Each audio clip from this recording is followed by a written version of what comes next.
Sonari policy আমাৰ ইয়াতে নাই তাত মানে এক্সট্ৰা ফ'ৰ্চ আৰু আমাৰ ইয়াত ৰিভাৰেণ্ট এৰিয়াত পুলিচ ষ্টেচন আমাৰ নাই খালি আমাৰ চৰ বুলি আছে 7টা পুলিচ ষ্টেচন সেইটো আমি বুঢ়া চাপৰি হৈ কিনে আমি সোমাব পাৰোঁ নথিয়াব হয় খালি এতিয়া কালি যদি বৰষুণ আহে হয়তো আমাৰ ট্ৰেক্টৰৰ প্ৰয়োজন আমাৰ হ'ব আৰু আমি সেইকাৰণে ট্ৰেক্টৰ আমি এৰেঞ্জ কৰি থৈ দিছোঁ যিমানখিনিলৈকে গাড়ী যাব আৰু যিখিনিত আমাৰ ট্ৰেক্টৰৰ প্ৰয়োজন হ'ব সেইখিনি ট্ৰেক্টৰ আমি কৰি থৈছোঁ আৰু আমি আৰু এটা প্লেন কৰিছোঁ আমি ছাডেনলি কাৰোবাৰ ব্ৰেকডাউনো হ'ব পাৰে গাড়ীখন বেয়া হ'ব পাৰে সেইকাৰণে আমি প্ৰতিটো চিটি আমি 3-4খনমান গাড়ী আমি ৰাখি দিওঁ আৰু ইয়াৰ বাবে আৰু এটা বস্তু ক'ব কৈছে EVM মেচিন বেয়া হ'ব পাৰে তাৰ কাৰণে আমি এটা QRT টিম এটা গঠন কৰিছোঁ আমাৰ প্ৰতিটো CDC অফিচতে 2জন ECI ইঞ্জিনিয়াৰ থাকিব প্ৰতিটো টিমতে 2জন ECI ইঞ্জিনিয়াৰ থাকিব তেনেকৈ 3টা লোকেশ্যন আমি ৰাখি দিছোঁ এটা এজেঞ্চি 3টা লোকেশ্যনত তেওঁলোক থাকিব এইটো কুইক ৰেছপন্স টিম হিচাপে কৰা আছে তেওঁলোকৰ নাম্বাৰখিনি আমি ছেক্টৰক শ্বেয়াৰ কৰিছোঁ আৰু প্ৰিজাইডিংখিনিক আমি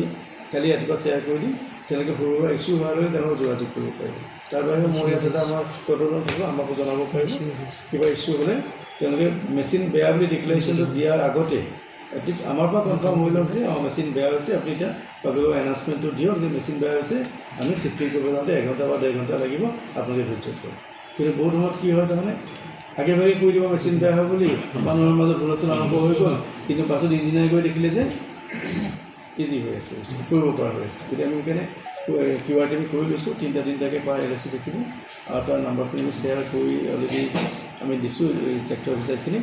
আৰু প্ৰিজাইডিংখিনিক আমি কালি ভিতৰত দিম 1441 ফ'ৰ্চটো গোটেইখিনি SP ক্লিয়াৰলি ক'ব পাৰিব তথাপিও মই ক'ব পাৰিছোঁ আমি প্ৰায় 18টা কোম্পানী আমি পাইছোঁ ইয়াতে 22টা লোকেশ্যনত তেওঁলোকক আমি ৰাখিছোঁ CAPF হয় আৰু এইটো ITBPৰ পৰা অহা হয় এইটো আমাৰ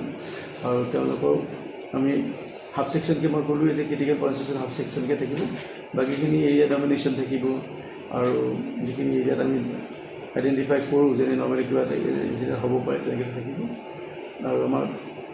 পুলিচৰ আমাৰ যিটো অসম পুলিচৰ যিখিনি আছে তেওঁলোকৰ তেনেকৈ আমি এংগেজ কৰিম